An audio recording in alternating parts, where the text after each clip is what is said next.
Je suis sûre que chaque pièce de cette maison a son secret.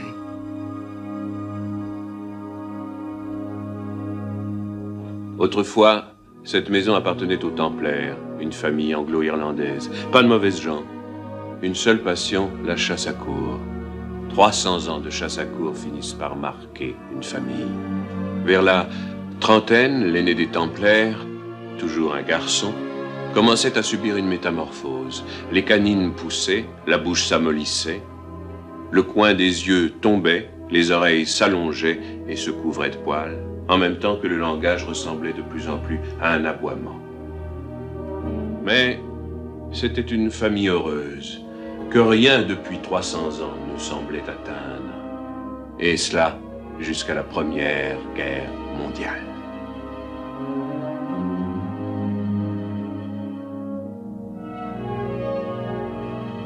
Le vieux duc Templaire mourut à l'âge de 80 ans.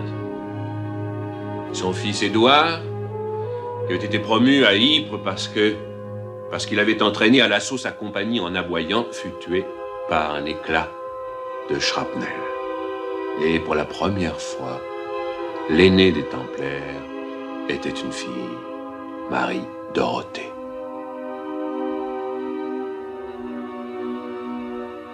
Et voici sa chambre. Dès la fin de la guerre, elle rassembla la meute et conduisit l'équipage. C'est alors que son entourage commença à noter l'amorce d'une métamorphose. Elle aboyait. La tare des Templaires avait pour la première fois frappé une femme de la famille. L'effet était d'autant plus saisissant qu'elle était vraiment très belle. Elle avait 30 ans quand un jeune Américain vint habiter le comté Clare. Il était beau et riche. Marie Dorothée en tomba amoureuse, mais un beau jour, le jeune Américain qui se croyait assez loin d'elle pour ne pas être entendu, confia à un de ses amis que jamais il n'épouserait un lévrier anglais parce que, à la vérité, il n'aimait que les Skye Terriers.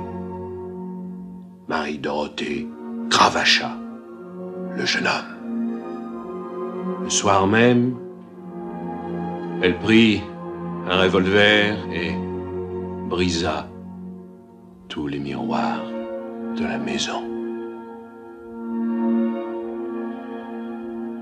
Quelques semaines plus tard, quand elle apprit que l'Américain s'était marié, elle libéra ses chevaux et ses chiens.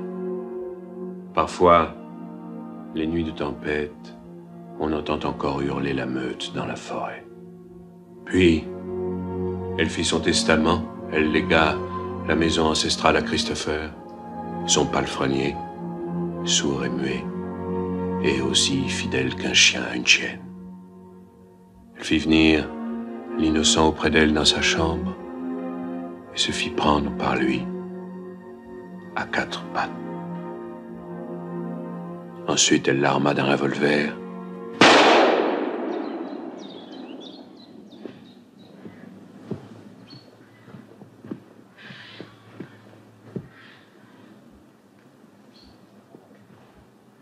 Christopher la tua, comme elle avait elle-même tué ses chiens quand une incurable maladie les avait frappés.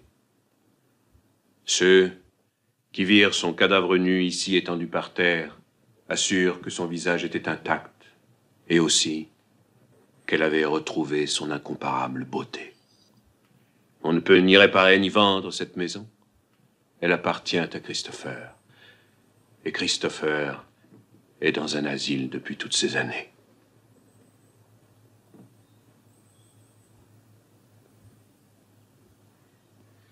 Sharon, Philippe, où êtes-vous? Je ne suis pas Marie Dorothée. Vous ne me faites pas peur.